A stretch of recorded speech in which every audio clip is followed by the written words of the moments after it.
This is told to me by my parents. When my twin brother and I were about 6 months old, we started crying as babies do in the middle of the night. They had a baby monitor sitting right next to their bed. My parents, both groggy and half asleep, debating who is going to deal with this one. The baby monitor is flipping out, and the crystal clear man's voice, "Shh, it's okay. Don't cry." My parents jumped out of bed as fast as they could and ran to our room. There was no one. We both had stopped crying by this point, smiles on our faces. My older brother and dad went looking around the house and backyard, but nothing. Freaked them out for a few nights and so on. This wasn't the only incident. Fast forward when I'm about 3 years old. I would always sit in the front of the bathroom doorway and roll a ball in there. My dad couldn't figure out why, but blew it off to just be a kid's thing. He started notice I was giggling and pointing at something in there.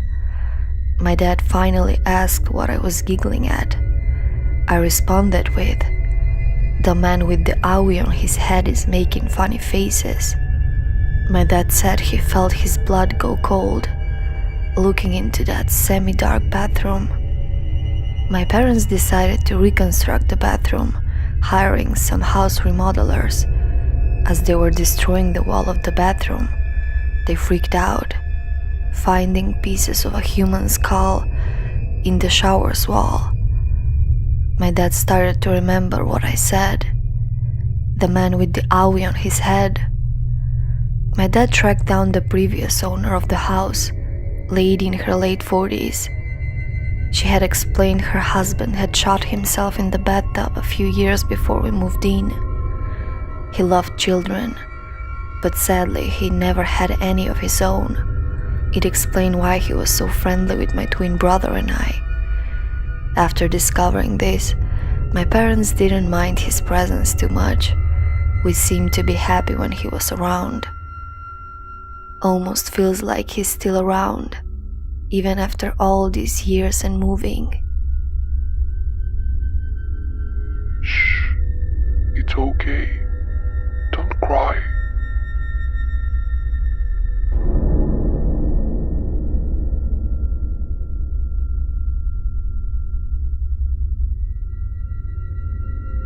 I live in a small ranch in a suburban town in New Jersey. I live with my aunt, fiancé, cousin, and a close family friend. My house is the definition of small. The front door, like most houses, leads directly into our living room. The kitchen is attached to the living room with no separating wall and an island that protrudes from the side wall where we eat all of our meals. There is one hallway leading to the bathroom and all 3 bedrooms. My cousin lives in the bedroom closest to the bathroom.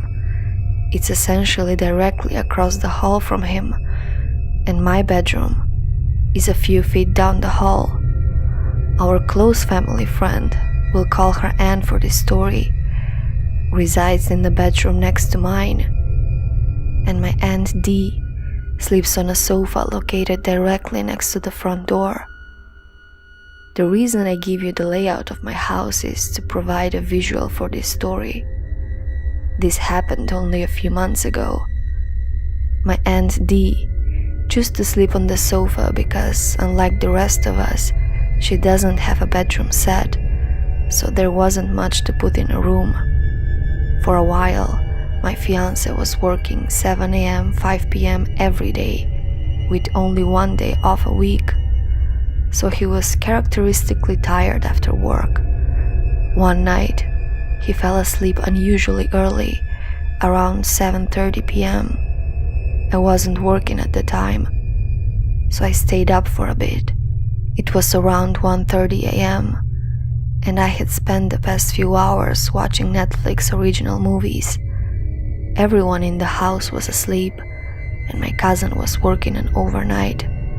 so there was no man in my house at the time, except my slumbering fiancé. I came out of my room to go to the bathroom, but a really weird feeling came over me. I felt like someone or something was just standing there in the dark, watching me. Trying to shake it off, I flicked on my flashlight and walked to the bathroom. I was already feeling uneasy, and since there was no reason for me to do otherwise, I decided to use the bathroom with the door open. The moment I turned on the bathroom light, I heard in a deep, husky voice, "What's that light?"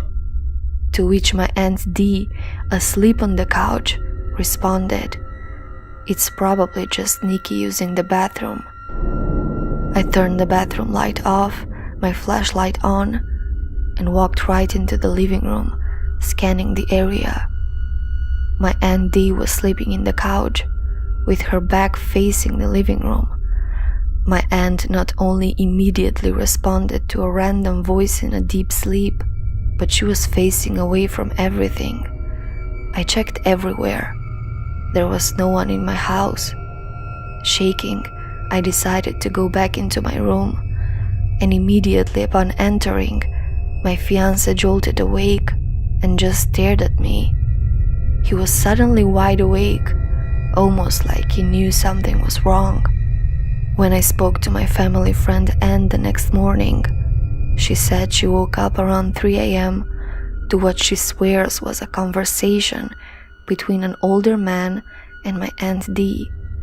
But when she went out there, my Aunt D was asleep, her back again to the living room. None of us can explain it, and my aunt swears she wasn't talking to anyone that night.